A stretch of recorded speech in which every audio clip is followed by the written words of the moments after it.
Bismillahirrahmanirrahim. Assalamualaikum warahmatullahi wabarakatuh. Innal hamdalillah nahmaduhu wa nasta'in wa nastaghfiruh wa na'udzu billahi min shururi anfusina wa min sayyiati a'malina may yahdihillahu fala mudilla lahu wa may yudlil fala hadiyalah.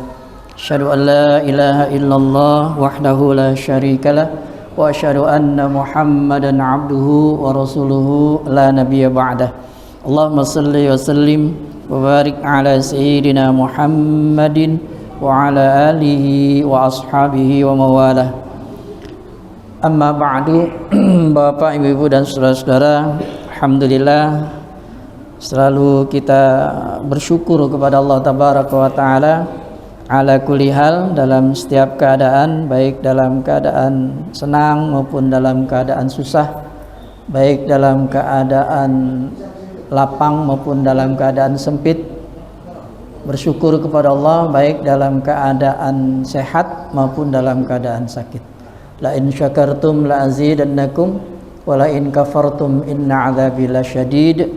Siapa yang bersyukur, Allah menjanjikan bahwa akan ditambah lagi nikmatnya oleh Allah tabaraka wa taala. Alhamdulillah, salah satu bentuk rasa syukur kita kepada Allah tabaraka wa taala, Allah izinkan kita, Allah berikan kita kemampuan untuk bisa hadir melakukan ketaatan. Baru saja kita melaksanakan salat maghrib berjamaah. Berharap kepada Allah tabaraka wa taala ibadah yang kita lakukan ini semakin kita besar harapan kita untuk mendapatkan ridhonya Allah tabaraka wa taala. Salat dan salam kita haturkan kepada junjungan alam teladan umat Nabi Allah Muhammad sallallahu alaihi wa alihi wasallam. Bapak Ibu jemaah salat maghrib yang dirahmati Allah, sebentar lagi kita akan memasuki kita sekarang sudah berada di akhir dari bulan Dzulhijjah. Hanya tinggal beberapa hari lagi, nggak sampai seminggu ya. Sekarang sudah 25 ya, sudah 25 Dzulhijjah, berarti 4-5 hari lagi sudah masuk Muharram tahun baru Islam. Bapak Ibu, tahun baru Islam ini disebut dengan tahun baru Hijriah. Kenapa dinamakan Hijriah? Karena hitungannya itu dimulai dari hijrahnya Nabi kita Muhammad sallallahu alaihi wasallam. Dan ternyata dalam hitungan para ahli falak, hijrahnya Nabi itu bukan di bulan Muharram, tapi di bulan Rabiul Awal. Kok bisa? Ya bisa, nggak masalah itu ya. Jadi kalau berdasarkan hitungan-hitungan, jadi sebenarnya bulan-bulan dalam Islam itu sudah ada. Ya, sudah ada sejak zaman Nabinya Adam alaihissalam, sudah ada bulan Muharram, Safar, Rajab, itu sudah ada. Ya. Nah, tetapi waktu di zaman Nabi SAW, bahkan di zaman Nabi SAW masih hidup pun, pada saat itu belum ditetapkan tentang tanggalan Islam. Nabi SAW waktu itu mengirimkan surat ke kerajaan Romawi, Persia, nggak ada tanggalnya, nggak ada tahunnya. Ya, nggak ada tanggalnya, nggak ada tahunnya. Nah, Bapak Ibu yang dirahmati Allah, barulah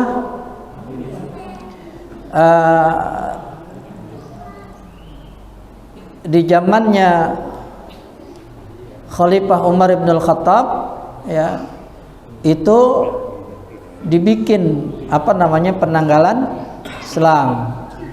Nah, disinilah Bapak Ibu yang dirahmati Allah, banyak yang mengusulkan tanggalan Islam itu dimulai, kalender Islam itu dimulai dari, ada yang mengatakan lahirnya Nabi Muhammad SAW, ada yang mengatakan mulai dari wafatnya Nabi, ada yang dikatakan macam-macam ya usulan-usulannya. Tetapi usulan yang diterima adalah usulan dari Sayyidina Ali bin Abi Thalib radhiyallahu an, yaitu beliau yang mengusulkan agar penanggalan Hijriah atau penanggalan Islam itu dimulai dari hijrahnya Nabi Muhammad SAW, tepat pada saat Nabi sampai di sebelum sampai pas di Madinahnya ya. Kalau dilihat dari sejarahnya itu ya, di pinggiran kota Madinah, karena Nabi nggak langsung masuk ke kota Madinah waktu itu ya, di Quba ya. Nah, Nabi mendirikan Masjid Quba di sana. Itulah dari sampainya di Quba itu dihitung penanggalan Hijriah. Tetapi Bapak Ibu yang dirahmati Allah, ini sebelum kita masuk ke melanjutkan tentang buah tangan tulisan dari Ibnul Qayyim Al-Jauziyah ya rahimallahu alaihi tentang fadilah zikir ya, sebelum kita lanjutkan ini sedikit kita mengetahui dulu tentang hijrah ini ya. Jadi kenapa diambil dari penanggalan Islam dari hijrahnya Nabi SAW? Karena memang nanti bisa baca sendiri ya tentang hijrah Nabi SAW ini penuh dengan peristiwa-peristiwa yang sangat heroik, yang sangat mencenangkan, yang sangat penuh dengan perjuangan ya, pokoknya luar biasa ya, luar biasa. Kalau kita baca itu sejarah hijrahnya Nabi SAW itu nangis kita Pak ya, karena Nabi waktu itu sudah putus asa banget itu. Di Mekah itu Nabi udah nggak bisa bergerak sama sekali. Nabi udah nggak bisa bergerak sama sekali ya.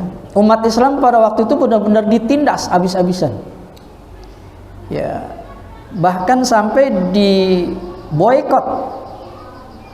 Jadi yang menjadi pengikut Nabi Muhammad SAW, kalau dia mau belanja beli kebutuhan pokok, beli beras misalnya, gandum misalnya di sana, misalnya beli kebutuhan pokok ya, beli gula, beli apa segala macam itu, mereka warung-warung di sana kebanyakan adalah warung-warung orang-orang jahiliyah, orang-orang kafir. Mereka nggak mau, walaupun dibayar berapa mereka nggak mau jual. Jadi benar-benar diboykot Pak, diboykot habis-habisan. Kelaparan, kehabisan makanan. Bahkan bukan itu aja, pengikut Nabi Muhammad SAW pada saat itu diancam akan dibunuh. Kayak apa Pak suasananya coba? Coba bayangin aja di Mekah, pengikut Nabi SAW itu nggak banyak, baru sedikit pada saat itu. Ya, diintimidasi, diboykot ekonominya, diancam akan dibunuh. Kalau kita ngebayangin kalau kita pada saat itu di Mekah sebagai pengikut Nabi kita Muhammad SAW, nggak kebayang itu Pak. Berat itu Pak. Berat Pak. Sekarang aja nih kita yang mayoritas Muslim di Indonesia aja, ya kita ini sadar atau nggak sadar sedang diintimidasi. Ya, ekonomi kita sedang diintimidasi. Mana umat Islam yang katanya di Indonesia mayoritas? Ya, yang punya duit paling banyak bukan orang Islam. Yang punya lahan paling gede bukan orang Islam. Ayo, ya. Apa enggak ini bukan bentuk dari intimidasi? Padahal kita mayoritas di Indonesia, tapi kita nggak bisa berbuat apa-apa. Bahkan sampai ulama-ulama kita dikucilkan, dikriminalisasi dan segala macam. Padahal kita mayoritas. Ya Allah. Nah pada saat itu umat Muhammad SAW di Mekah minoritas, sedikit sekali Pak. Diboykot, diintimidasi, ya, diancam akan dibunuh. Nabi pada saat itu nggak bisa berbuat apa-apa. Pengen keluar dari kota Mekah, nunggu izin dari Allah Tabaraka wa Ta'ala. Nggak sembarangan Nabi langsung tinggalin Mekah, nggak gitu Pak. Tunggu dulu izin dari Allah. Allah keluarkan dulu SK-nya. Kalau Allah nggak keluarkan SK-nya, Nabi nggak keluar dari Mekah. Subhanallah. Bapak Ibu yang dirahmati Allah, lihat nanti di sejarahnya. Itu kalau kita baca sejarah hijrah Nabi itu, ya, penderitaan umat pada saat itu luar biasa Pak, sangat luar biasa. Kalau saya sendiri ngebayangin, saya mungkin nggak sanggup pada saat itu. Bapak Ibu yang dirahmati Allah, itulah kenapa Nabi kepengen banget meninggalkan Mekah, kota kelahirannya. Ya, Pak, ini yang kelahirannya nggak di Jakarta, yang lahirnya di daerah, ya. Waktu ninggalin daerah berat nggak Pak Hadi? Berat ya? Berat Pak. Ya, ninggalin tempat kelahiran kita, kampung halaman kita untuk hijrah, ya, ke kota, hijrah kemana aja itu berat Pak. Begitu juga dengan Nabi Sallallahu Alaihi Wasallam, nggak kepengen Nabi juga ninggalin tempat kelahirannya, nggak mau Nabi juga, berat Pak. Begitu juga dengan umatnya Rasulullah Sallallahu Alaihi Wasallam pada saat itu untuk meninggalkan Mekah berat, bahkan sampai Pak nangis gitu. Banyak di antara para sahabat Rasulullah Sallallahu Alaihi Wasallam yang pada saat itu mau ninggalin kota Mekah, udah disiapin Pak nih kudanya, semua barang-barang miliknya itu, harta bendanya dibawa, ditaruh di kuda itu, dijegat oleh orang-orang kafir dengan ancaman, kalau lo mau tinggalin kota Mekah silakan, lo pergi sendiri, semua harta benda lo, anak bini lo tinggalin di sini. Kayak apa Pak rasanya Pak? Ngebayangkan tuh coba kayak gitu. Masya Allah, banyak para sahabat Rasulullah SAW cuma bawa baju doang Pak yang menempel di badannya, meninggalkan kota Mekah Pak. Harta bendanya bahkan anak istrinya ditinggalkan di kota Mekah, dia pergi ke Madinah. Yasrib dulu namanya, Yasrib. Banyak Pak. Itulah kenapa banyak nantinya itu, kalau kita baca sejarahnya panjang Pak, itu bisa, ya kalau kita baca mungkin cukup tebal itu Pak Anwar ya, itu tentang sejarah hijrah itu. Masya Allah.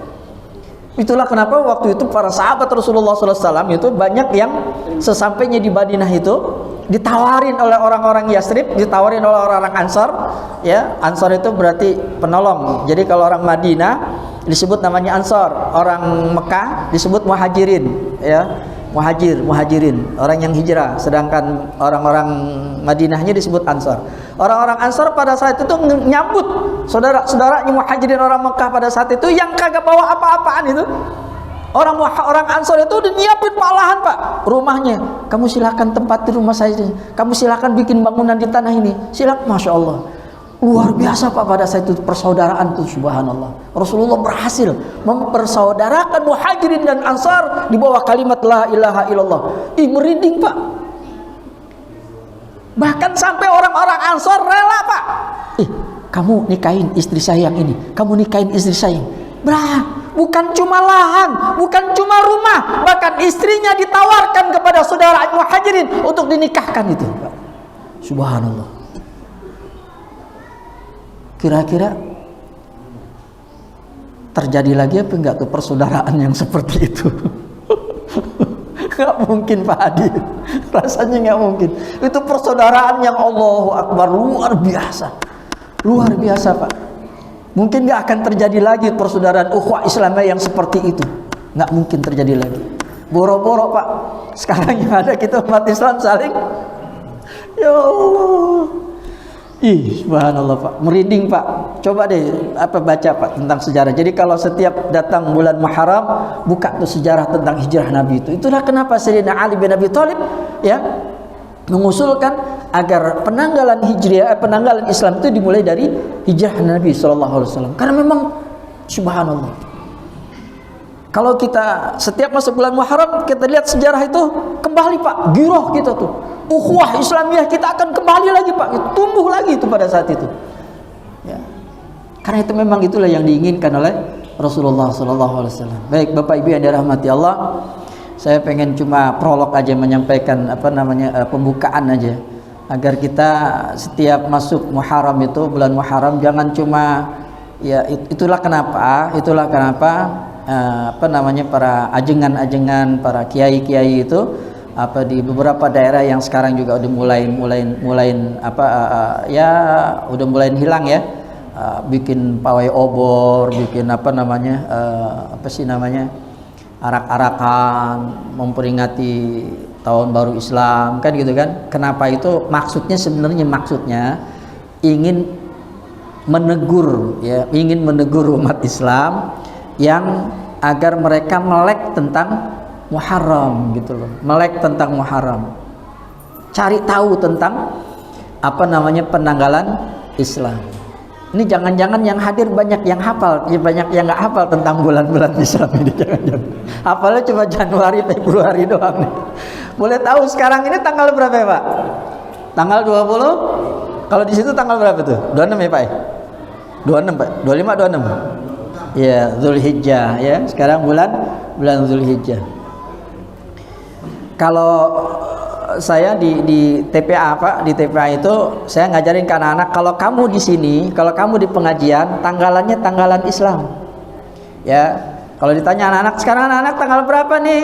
Ya, tanggal 13 Juli. Bukan, tanggal berapa? Kan pada tanggalan hijriahnya tanggal berapa? Kalau kamu ngaji di sini, sekarang kamu ada di sini, berarti tanggalannya tanggalan Islam, tanggalan hijriah. Sengaja Pak digituin supaya mereka hafal tentang tanggalan Islam. Makanya Pak kalau dicatat itu, kalau mereka di catatan bacaan mereka itu, di kartu kuning mereka tuh catatan itu tanggalannya bukan tanggalan Masehi Pak. Tanggalannya tanggalan hijriah. Aku tanya, misalnya sekarang tanggal 25 bulan 12 ya, tahun 1444. Kalau misalnya ada yang tuh kok 12, emang sekarang 12, sekarang kan 7, enggak, sekarang 12 bulan hijriah gitu ya. Jadi sengaja digituin supaya anak-anak ini terbiasa Pak, dan mudah-mudahan mereka nanti ke depannya hafal dua-duanya. Jadi tanggalan Islam hafal, tanggalan Masehi memang sehari-hari dominan kan, keseharian itu mereka tanggalan itu. Kalau mereka nggak dikenalkan tentang hijriah, kapan lagi gitu ya?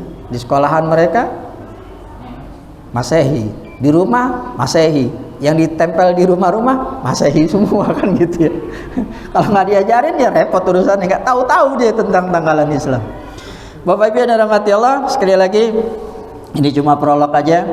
Jadi usahakan setiap masuk Muharram, usahakan agar kita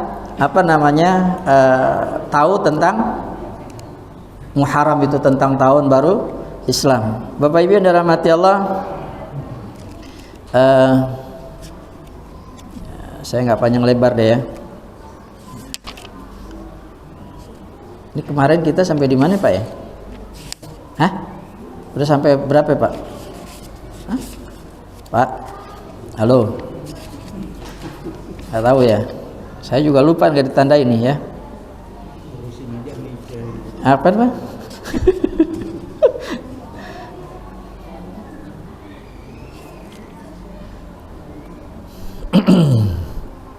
Ya, saya ngacak aja deh ya. Zikir itu bisa menghancurkan setan, menolak setan, menghancurkan setan, laknatullah. Ini hadisnya di Sahih At-Tirmidzi ya.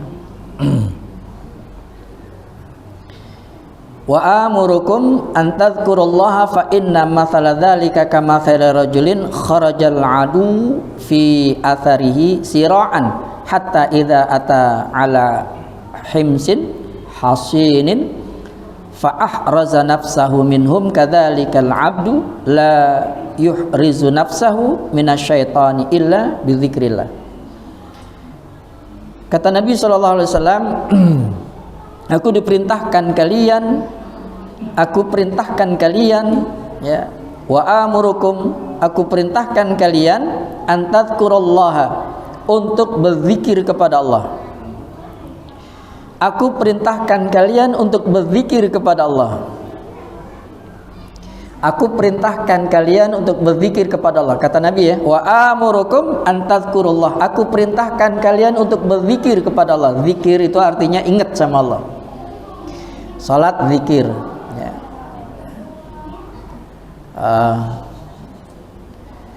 Membaca tasbih dan lain sebagainya itu zikir. Ingat kepada Allah ini, Bapak Ibu yang dirahmati Allah, ternyata butuh bantuan Allah untuk kita bisa ingat sama Allah. Kalau Allah nggak nolong kita untuk bisa mengingat Allah, kita nggak akan bisa ingat-ingat sama Allah. Kalaupun kita ingat sama Allah, ya kebanyakan itu kadang-kadang ingat, kadang-kadang enggak. Kalau lagi ingat sholat, kalau lagi nggak ingat ya sholat. Kalau lagi ingat zikir, kalau lagi nggak ingat ya kagak zikir. Ya. Saya share di grup jamaah itu tentang perkataan Imam Syafi'i ya, rahimahullah alaih. Beliau mengatakan bahwa aku suka memperbanyak membaca sholawat kepada Rasulullah SAW di setiap waktu. Kalau di setiap waktu itu bukan satu waktu aja, tapi setiap waktu. Selesai sholat, lagi bengong, lagi naik kendaraan, lagi nonton TV, lagi apa aja, setiap waktu. Ya. Dan aku lebih suka memperbanyaknya, kata Imam Syafi'i, di malam Jumat dan di hari Jumat. Sholawat. Ini kadang-kadang kita tahu nih tentang sholawat, fadilah sholawat. Saya udah sampein panjang lebar, banyak banget, ya kan? Imam Ibnul Qayyim Al-Jauziyah dalam kitabnya Jalalul Afham, ya, beliau menyampaikan kurang lebih ada sekitar 40 fadilah keutamaan bersalawat kepada Rasulullah SAW, dan saya sudah sampaikan. Tapi kadang kita tahu tuh fadilahnya ini segala macam tentang salawat kepada Nabi SAW, ingat, pada saat ingat salawat baru dapat 10, lupa lagi, udah kagak runcut lagi. bukan cuma bapak-bapak, ibu-ibu, saya termasuk yang ngomong pun demikian, Pak. Ya, usahakan pengen sehari itu bisa sampai 1000 misalnya berselawat kepada Rasulullah SAW. Ternyata nggak gampang, Pak. Ternyata nggak gampang. Makanya terus terang, saya ini minimal sehari itu 100 kali saya berselawat kepada Rasulullah SAW. Dan saya ngakalinnya, Pak. Tahu nggak? Saya ngakalinnya setiap habis sholat fardu 20. Setiap habis sholat fardu 20 kali berselawat. Jadi kalau 5 kali berarti 100. Paling sedikit, ya paling sedikit. Lebih bagus. Pengen tidur, saya berapa kali kepengen itu. Setiap pengen tidur itu, setelah baca ini segala macam, ditutup dengan sholawat. Saya pengen 100, ternyata nggak susah, Pak, dapat sampai 100, Pak. Benar Pak Guntur? Ya Pak Hadi, ya. Ternyata nggak gampang, Pak. Ternyata nggak gampang untuk kita berzikir kepada Allah. Termasuk sholawat ini adalah berzikir kepada Allah Tabaraka wa Ta'ala. Innallaha wa malaikatahu yusalluna 'alan nabiy ya ayyuhalladzina amanu, perintah Allah, sallu alaihi wasallimu taslima. Kita diperintahkan orang beriman itu berselawat kepada Rasulullah sallallahu alaihi wasallam. Wa amurukum an tadhkurullaha, kata Nabi, aku perintahkan kalian untuk berzikir kepada Allah qiyaman wa qu'udan wa ala junubihim. Allah perintahkan gitu. Dalam keadaan berdiri, duduk, dalam keadaan tiduran, terus ingat. Itulah kenapa Bapak Ibu, Nabi nyuruh para sahabatnya, termasuk kita nih berarti, jangan sampai meninggalkan, jangan sampai enggak baca habis sholat fardu, jangan sampai tidak membaca Allahumma a'inni ala dzikrika wa syukrika wa husni ibadatik. Jangan sampai enggak baca itu. Minta terus sama Allah, ya Allah tolong saya, bantu saya untuk selalu ingat kepadamu, untuk berzikir kepada, minta terus sama Allah itu. Karena kita nggak punya kekuatan, Pak. Yang punya kekuatan itu untuk kita bisa zikir selalu ingat sama Allah, Allah yang menggerakkan hati kita, yang menggerakkan jiwa kita, badan kita, tubuh kita, ini Allah Tabaraka wa Ta'ala. Minta, Pak, sama Allah, Allahumma a'inni ala dzikrika wa syukrika wa husni ibadat. Terus minta sama Allah. Fa inna mathala dzalika kamathala rajulin, ya, karena perumpamaannya, kata Nabi sallallahu alaihi wasallam, seperti seorang laki-laki yang dikejar-kejar musuh dengan cepat hingga ia sampai masuk ke sebuah benteng perlindungan. Di benteng itulah ia dapat menjaga dirinya dari mereka. Seperti itulah seorang hamba menjaga dirinya dari setan dengan zikir kepada Allah. Bayang nggak, Pak? Jadi kata Nabi, zikir kepada Allah, berzikir kepada Allah seperti orang yang dikejar-kejar sama musuh, ubur-ubur sama musuh, lalu akhirnya dia masuk ke dalam benteng. Di benteng itulah dia aman dari kejaran musuh. Seperti itulah kira-kira zikir kepada Allah. Kalau kita banyak zikir kepada Allah, seolah-olah kita ada di dalam benteng. Di benteng itu kita dibentengi oleh Allah Tabaraka wa Ta'ala dari segala macam godaan-godaan setan. Subhanallah. Nah, kalau orang lalai dalam berzikir kepada Allah Tabaraka wa Ta'ala, ya gampang dia berarti dihasut sama setan, digoda sama setan. Malas inilah, malas baca Quran, malas datang taklim, malas sholat, malas. Malas aja udah pakai balas. Orang dihasut terus sama setan, udahlah. Ya, sayang itu. Lagi ada drakor gitu. Udah ngapain taklim? Yang ngajar si Anu udah biasa, paling yang disampaikan begini kan gitu. Allahu Akbar. Bapak Ibu yang dirahmati Allah, zikir ya. Teruslah berzikir kepada Allah, ingat sama Allah, mintalah sama Allah agar kita selalu ingat sama Allah Tabaraka wa Ta'ala.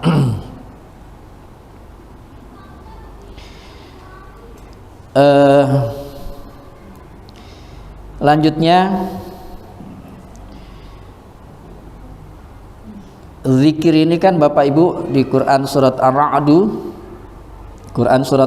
ayat 28. A'udzubillahi samii'il 'aliim minasyaitonir rajiim. Bismillahirrahmanirrahim. Alladzina amanu wa tatma'innu qulubuhum bidzikrillah. Ala bidzikrillahi tatma'innul qulub.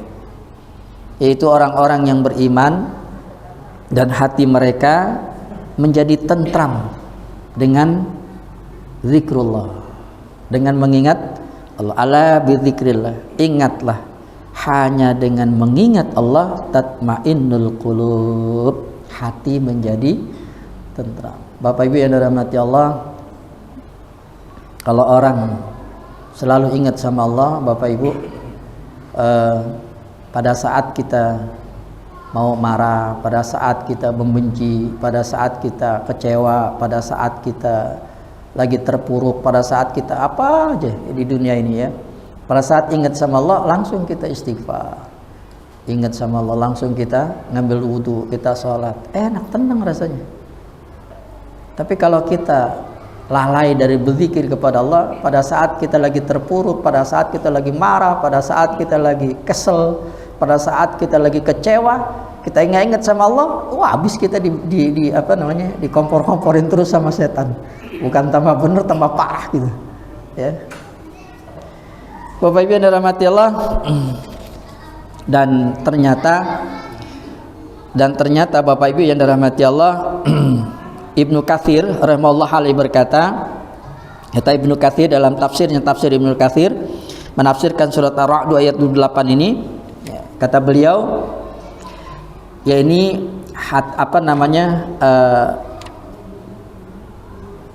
senangnya hati, ya, teguh dan tenangnya hati itu dengan pahala di sisi Allah Tabaraka wa Ta'ala, hatinya tentram mengingat Allah, ia redha terhadap Allah sebagai pelindung dan penolong, dan keredaan seorang hamba terhadap Rabbnya, keredaan seorang hamba terhadap Tuhannya akan menyebabkan Allah redha kepadanya.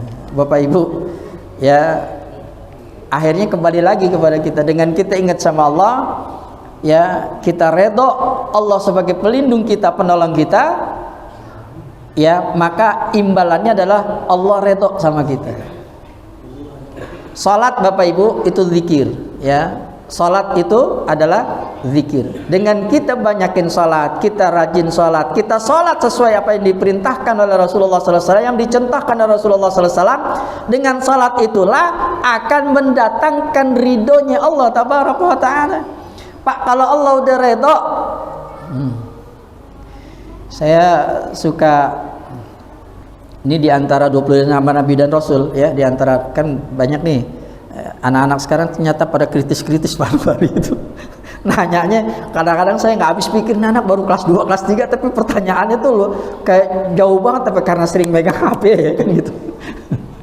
Ya, dia bilang gini, Jadi ada anak TPA itu, ada santri TPA itu yang nanya begini. Kalau nggak salah dia baru kelas 3-an, kelas 3 SD. Dia nanya, Pak Ustadz, apaan? Itu katanya nabi yang paling kaya itu Nabi Sulaiman. Iya benar. Kalau gitu Nabi Muhammad miskin dong gitu. Coba jawabannya gimana Pak? Bingung kan? Nah, anak kecil kayak gitu bisa bikin pertanyaan kayak gitu. Masya Allah Pak. Padahal kalau kita mengacu dari sirah Nabi SAW, Nabi Muhammad itu nggak miskin. Nabi itu kaya Pak. Nabi itu kaya. Cuma gaya hidupnya Nabi nggak seperti orang kaya, gitu Pak. Sekarang ini umat Muhammad SAW jadi orang kaya, tapi gaya hidupnya orang kaya. Betantang, betenteng, ngambur-ngamburin duit ini segala macam, benar. Sedangkan Nabi Muhammad SAW itu orang kaya Pak, tapi hidupnya nggak seperti orang kaya, gitu maksudnya. Ya, Nabi itu kaya Pak. Saya sampai ingat perkataan Yusuf Hamka. Kenal ya semua Yusuf Hamka ya? Orang Cina yang pengusaha kaya ya. Bahkan beliau itu kekayaannya itu dipergunakan luar biasa. Terakhir dia bikin bikin air bersih ya Pak Hadi, bikin air bersih yang terus dengan air bersih itu, jadi beliau ini kepengen seperti sahabat Utsman bin Affan. Sampai sekarang Pak, ngebayangin nggak Pak? Utsman bin Affan ya, ngebayangin nggak Pak? Itu kebun kurmanya ya, termasuk ada air di situ Pak Anwar ya, ada sumurnya. Sampai sekarang Pak masih dipergunakan sama umat. Kayak apa itu pahalanya? Subhanallah. Coba bayangin Pak. Allahu Akbar. Itu kan sejarahnya Utsman bin Affan waktu itu mensiasati, boleh Pak, mensiasati orang Yahudi waktu itu. Ya, mensiasati orang Yahudi pada saat itu. Ya, yang airnya orang Yahudi ini kalau mau ambil bayar sama Utsman nggak beres urusan ini. Udah saya beli, kata orang Yahudi nggak bisa beli gitu katanya. Nggak mau ntar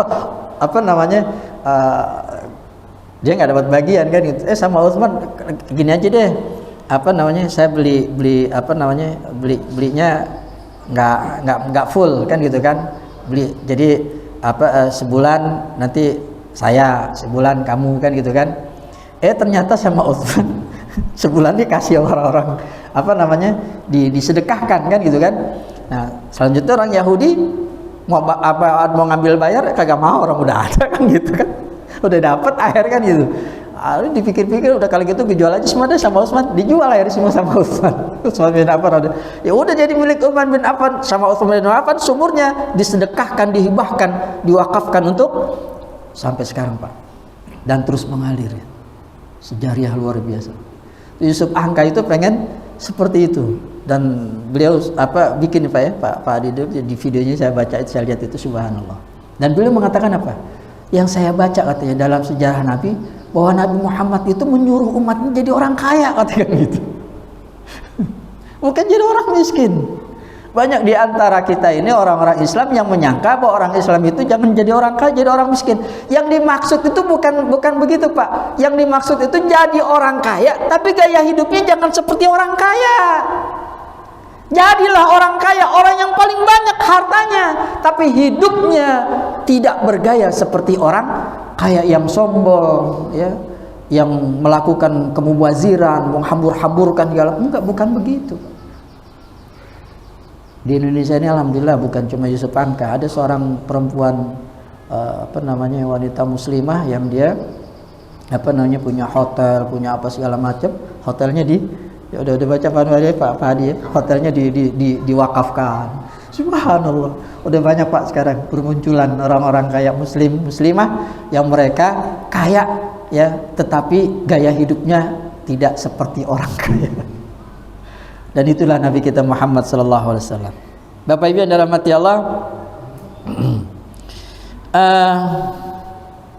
ternyata ya, dengan ketenangan, keteguhan, ketentraman, kegembiraan, kelapangan hati ya, dengan berzikir kepada Allah tabaraka wa taala, kekuatan hati dengan berzikir kepada Allah tabaraka wa taala, ini ya menyebabkan semangat yang luar biasa dalam beribadah ya, yang dicontohkan oleh Rasulullah SAW ketika Aisyah radhiyallahu anha bertanya kepada Rasulullah SAW ya tentang Nabi yang tiap malam tahajud ya, Nabi yang tiap malam tahajud. Oleh Aisyah dilihat kaki Nabi sampai bengkak ya, karena kelamaan berdiri. Seorang istri nggak tega lah lihat suaminya sampai seperti itu ya, sampai Aisyah bertanya kepada Rasulullah SAW, ya, kenapa engkau sampai melakukan demikian ya Rasulullah ya. Apa jawab Nabi? Ya Aisyah, ya Aisyah, kata Nabi, wahai Aisyah, afala akunu abdan syakura, enggak bolehkah saya menjadi hamba Allah yang bersyukur, kata Nabi. Ya Allah, jauh banget Pak kita ya. Ya Allah, jauh banget kita dari Nabi sallallahu alaihi wasallam. Kita ini kan banyak Pak nikmatnya. Nikmat yang Allah berikan sama kita ini enggak bisa dihitung ya, enggak akan pernah bisa kita hitung. Begitu banyaknya nikmat yang Allah berikan sama kita. Cara kita bersyukur kepada Allah tabaraka wa taala dengan melakukan ketaatan, banyak ibadah kepada Allah. Itulah yang dilakukan Nabi. Nabi bersyukur atas nikmat yang Allah limpahkan kepada beliau, maka beliau pun membuktikan rasa syukurnya itu, memperlihatkan rasa syukurnya kepada Allah tabaraka wa taala dengan banyakin ibadah. Padahal beliau sudah diampuni dosanya, dijamin masuk surga. Tapi dengan itulah, dengan nikmat bahwa Rasulullah sudah diampuni dosanya, Rasulullah sudah dijamin masuk surga, maka Rasulullah bersyukur. Rasa syukurnya itu dengan memperbanyak ibadah sampai kakinya bengkak, Pak. Bapak Ibu yang dirahmati Allah, dan dengan apa namanya, dengan banyak mengingat Allah, banyak ibadah kepada Allah, zikir kepada Allah, itulah mendatangkan semangat, spirit, ghirah yang luar biasa untuk memperjuangkan agama Allah. Itulah yang dilakukan oleh Rasulullah sallallahu alaihi wasallam. Abu Darda radhiyallahu an, beliau berkata, segala sesuatu memiliki hal yang membuat berkilat. Segala sesuatu memiliki apa namanya, memiliki hal yang membuat berkilat. Segala sesuatu memiliki ini ya pasti memiliki sesuatu yang mengkilat. Kalau kotor-kotor dikit atau segala macam biar mengkilat. Ini juga gelas juga, ya kan? Gitu ya Pak ya. HP ini kotor-kotor dikit, gitu ya. Segala sesuatu, kata Abu Darda radhiyallahu anhu, sahabat Nabi sallallahu alaihi wasallam, memiliki hal yang membuat berkilat. Dan yang membuat hati berkilat, kata beliau, adalah zikir kepada Allah azza wa jalla. Yang membuat hati kita berkilat, yang membuat hati kita kinclong, Pak. Kalau hati kita pengen kinclong berkilat, maka banyakin berzikir kepada Allah tabaraka wa taala. Wala tuti' man aghfalna qalbah an dzikrina wattaba'a hawahu wa kana amruhu furatan. Surat 18 Al-Kahfi ayat 28. Dan janganlah engkau mengikuti orang yang hatinya telah kami lalaikan dari mengingat kami. Dan janganlah engkau mengikuti orang yang hatinya telah kami lalaikan dari mengingat kami, serta menuruti keinginannya dan keadaannya sudah melewati batas. Bapak Ibu yang dirahmati Allah, apa namanya, Rasulullah SAW dalam satu riwayat itu menggambarkan orang yang melakukan kemaksiatan kepada Allah, orang yang melakukan apa yang dilarang oleh Allah, orang-orang yang lalai dari mengingat Allah itu, dia melakukan satu kemungkaran, melakukan satu kemaksiatan kepada Allah, langsung ada titik tak tak tak. Berapa banyak dia? Makin banyak titik-titik kemaksiatan yang dilakukan pada Allah, makin banyak titik-titik di hatinya. Semakin banyak titik-titik di hatinya, kalau udah sampai titiknya banyak, menutupi hatinya, selesai sudah. Ketutup udah hatinya. Kalau udah ketutup hatinya, mau nikah kayak apa juga nggak bakalan, Pak. Mau ke masjid untuk sholat tuh males, Pak. Mau diapain juga udah males, Pak. Ya. Jangan-jangan dikasih duit 1 miliar pun juga males nih. Datang doang pada saat itu, habis itu selesai, kagak mau lagi. Ya. Pak Anwar masih ingat Pak ya, waktu almarhum Pak Kiai Mehmet Junet lagi pengajian di sini ya. Dulu kan kita pengajian dikit banget. Mehmet Junet itu pernah ditanya, karena kita dulu Pak Ustadz Amin Karim mengatakan ya pengajian kita ini pengajian ke-11an. Saya ingat Pak Dodi, pengajian ke-11an. Ya memang jumlahnya cuma belasan gitu, nggak sampai puluhan Pak. Ya, nah Kiai Mehmet itu pernah ditanya, Kiai Ustadz, gimana nih caranya biar pengajian kita banyak nih jumlahnya kan gitu ya, yang ngaji banyak, yang mau ngaji banyak, gimana caranya? Pak, sekaliber Ustadz Mehmet Junet, sekaliber beliau ya, itu ternyata jawaban yang biasa-biasa aja menurut kita, karena memang begitu Pak. Apa jawaban beliau? Beliau jawab gampang katanya ya, umumin, setiap mau ada pengajian, mau ada taklim, umumin, siapa yang datang nanti pulang dikasih amplop 50.000, kasih amplop 50.000, pasti banyak yang datang taklim. Coba Pak, artinya apa ya? Yang bisa menggerakkan orang untuk datang taklim, datang ke pengajian, cuma Allah Pak, nggak bisa Pak. Kalaupun ada orang datang nih, dapat apa namanya, dapat amplop, datang 50.000, besoknya nggak dikasih, nggak datang Pak. Benar ya Pak RW ya, nggak datang. Datangnya kalau dapat, kita lihat aja tuh Jumat ke-4 ya Pak Alim ya, banyak gak sholat subuh kita? Karena diapain?